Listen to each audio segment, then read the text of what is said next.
Hey, what's up everybody? So this is for the new people that's trying to fly drones. People always ask me all the time that if it is hard to fly one of these.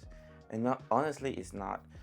But I know because they're so expensive, you can be worried about that you're gonna fly it the first time and destroy it. So, but I'm here to help you out, and for the new beginners that is trying to get on it, I know Christmas is coming up and Black Friday. I'm sure they're gonna have some deals and people is trying to get some of them. I'm gonna show you how you can practice and get familiar with the controller without even buying one of these. And here so you can familiarize yourself, and by the time you go outside and actually fly it, you're gonna be comfortable because you already know what each stick is doing. These drones they're really easy to fly, but it depends on the model.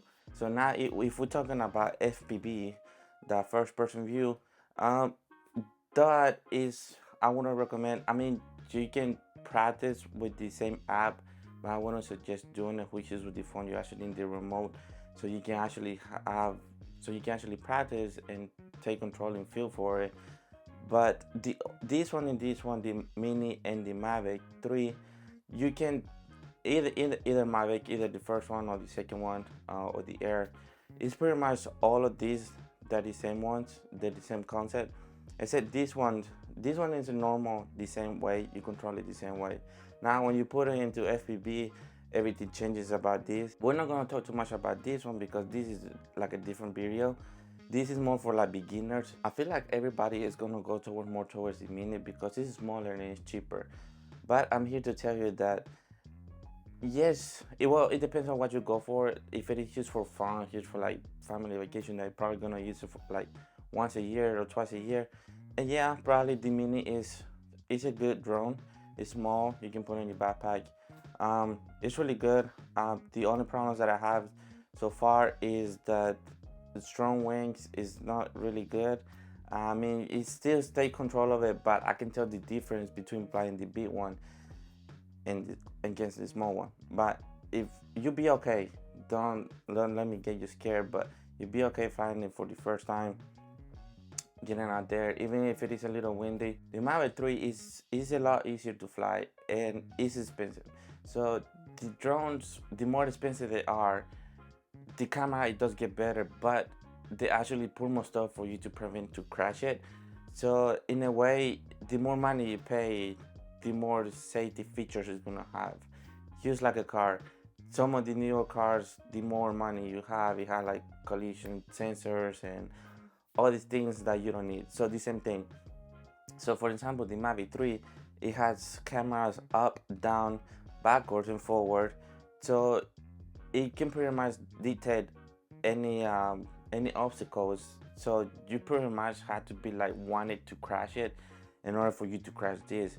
Now the Mavic, the Mini 2, it only has sensors on the bottom, and that's it. It doesn't have any more sensors. I think it does have a sensor itself like the computer, but it's reading from the camera. But once you return it home, it's like if you lose signal of it, which is rare. Honestly, I never lost signal. I had to get like really far.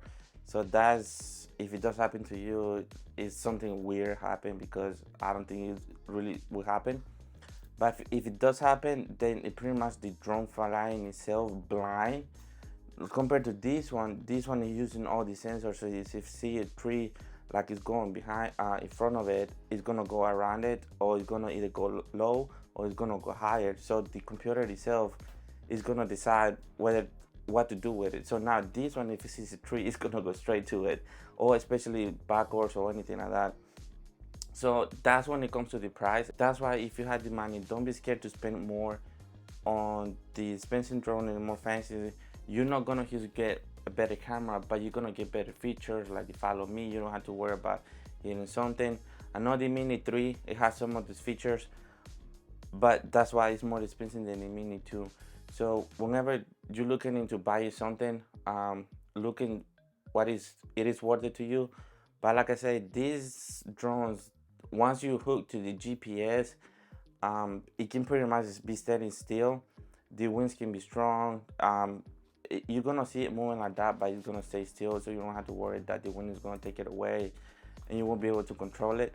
So that's a good feature of the DJI. So now this is talking about the DJI system itself, I don't know about other drones, and imagine the competition, they have something similar to it, but I know right now this is the best in the market when it comes to like safety features. So once you get the GPS, you don't have to worry about anything. But even if you're trying to fly indoors, I have flight this one indoors a lot of times, and it does have a sensor on the bottom. It only allows you to go a certain height, so it can still read whatever is in the bottom. But like I said, you don't have anything on the top or on the bottom. You don't have anything on the sides or on the top, so you don't have any sensors that to help you out. But now this one is easier to fly inside. I know it's bigger, but it's a lot easier to fly inside because it has all the sensors. I have fly it with a GPS, so even indoors, when I say indoors, I'm not saying about your living room. I'm saying like in an open space. For example, that I can give you is when I go to like quinceañeras and stuff like that. Before anybody gets there, we do like the decoration. So we do a quick flyby, like around the decoration, the front and like the main part, wherever they're gonna sit. So I use either one. It depends which one I take. To make a conclusion on this video, don't be scared to buy one of these. They're easy to fly. Even the DJI Phantoms, that's the one, or the three. That's the one I fly first, my first time. I remember I was scared. I used to get in the simulator and try to fly it before I went outside because it's so expensive. By the time it was like $800. Now this one is 3,000 and this one 600. This one 600. But this is a different category, so you cannot really compare it. But like I said, the more money you spend on it, it got a lot more features, like safety features and other features that you can help you create better videos and more cool videos and stuff like that. So don't be scared. But if you want to have that peace in mind, it has to practice on. It won't be a bad idea just to get familiar with the controls, because I have seen some videos that they press forward and instead of going forward, they go backwards, or they want to go backwards and then end up getting forward and they end up hitting something. So keep this in mind. This is the tip of this video too. Whenever you're facing the drone towards you, like this, the camera is facing me, the control is the opposite. Remember that, because now there's some features on the drone that you can put it to put it reverse, like the controls are gonna be backwards. So you can activate that, but if you put it as default, if you put forward because you're trying to think to go that way, it's gonna go towards you and hit you in the face. I've seen a couple videos like that. So just remember, and some people try to avoid obstacles too. So remember, if you're trying to go to the right, you have to move your stick to the left because your drone is moving to the left, and to the right, you gotta move your stick to the left. So just remember that once you're flying it forward, like towards you, is the opposite, especially with obstacles. I have a lot of close call too because it is something that you have to think about and you need some practice. Now when you put it like that, the back of the drone is facing you. Now that it will be left, right, okay? The way that you can practice before even buying a drone is by getting this app, DJI Virtual Flight. So what that app is what's made for this, for the DJI Avatar and the FPV drone. But the controller, like I said, when it comes to normal, is the same thing. So you can go ahead and try it out. Obviously, once you get the remote, it's a totally different feeling. But the concept of that is for you to familiarize yourself or what each stick does, what the left stick does, and what does the right stick does. So you can easily familiarize yourself and see how the drone behaves. It's not gonna be exactly behaving like that in real life, but you know what each control does. So that's the main point of that one. So I'm gonna show you really quick what it looks like, and so you can go ahead and download it and try it out yourself and practice. So whenever you go outside, you feel safe and you're gonna be comfortable flying the drone for the first time, and you won't have an accident. But remember, backwards, if it's facing towards you, the controllers are backwards. Please don't forget. So we're gonna go to the app, DJI Virtual Flight, and like I said, this is more for like FPV. So but still this is a great app, so you can practice and be familiar with the controllers. So here is gonna give you 3 options for which controllers you have. This is, you can practice, this is the same app people uses whenever they buy the FPV, so you can use the regular control, the motion control, or your smartphone. Obviously for the people that doesn't have the drone in hand, you're gonna use the smartphone. You're gonna select the smartphone controller, confirm, and then you can choose either FPV or avatar, doesn't really matter. I have the avatar here in my hand, so we're gonna put that one. So here we're gonna go Virtual Flight, and then you can either do a time trial, arcade mode, or free flight. For this example, we're gonna do free flights, and you got like different fields like stadium, factory, or whatever. So we're just gonna put that and try it out.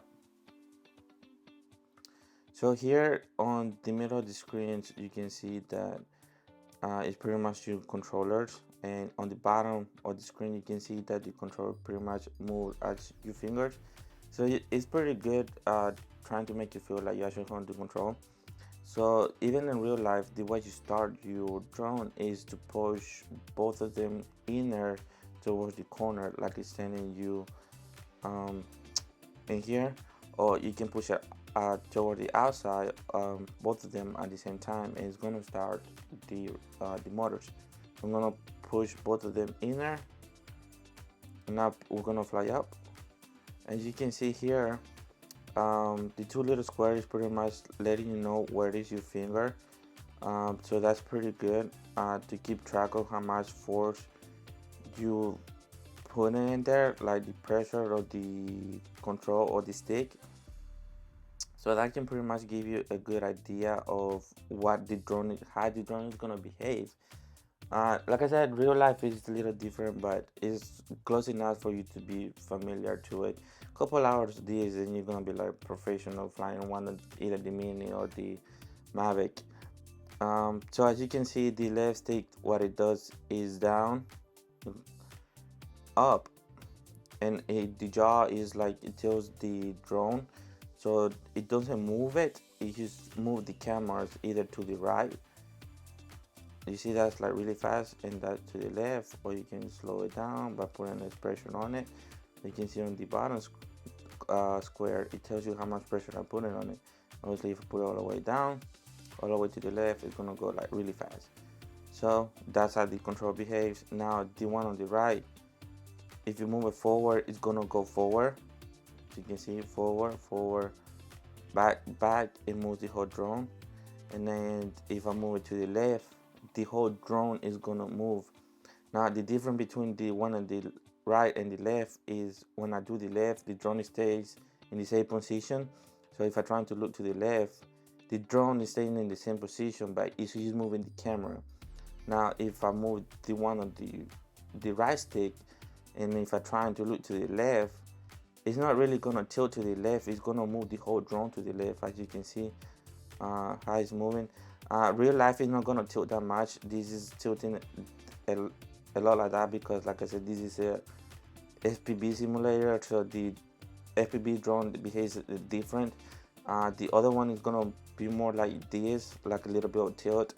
It doesn't tilt it that much, and it has a gimbal anyways. The FPV doesn't have the gimbal the same way that the other one does, so you don't see these big movements on video. Okay, so yeah, so this is pretty much, you can have you can play around with this, and like I say, familiarize yourself to how the drone is gonna behave, and that way when you go outside, you be comfortable, you know what you're doing, and hopefully you won't crash your drone because you practice on it. I hope you like this video, and if you have any questions about this video, or if you have any suggestions or any future videos that you would like to see, like more tips about flying the drones, or like how to control their video setups, or anything that you have questions on it, I fly the FPV and I fly all these drones.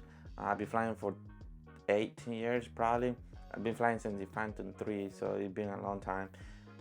So if you have any questions, any concerns, or any suggestion, just write down in the comment. I answer them the comments that you put on. I look at them, I answer it, especially when it's come to helping somebody. If I don't know the question, I look it up, trying to find the answer for you, and then I answer it, because these videos is for me to help you. I want to help everybody out, especially when it comes to the flying drones. It's really fun, and you can make good money too. But remember, please keep flight and safety, have common sense, because there's some people that be flying in stadiums and shit like that, and that makes it hard for the people that is trying to get, like, now you have to get even a license to tell you footage. Now for a hobby you don't have to get a license, so here's for like family, but here's, make sure to look up where you're gonna fly at, because you cannot fly state parks close to airports, big airports. So make sure that you look up, use common sense, and look it up if you're allowed to fly it. Don't be flying stupid in places that you're not supposed to be flying on. Okay, so I hope everybody liked this video, and thanks for watching.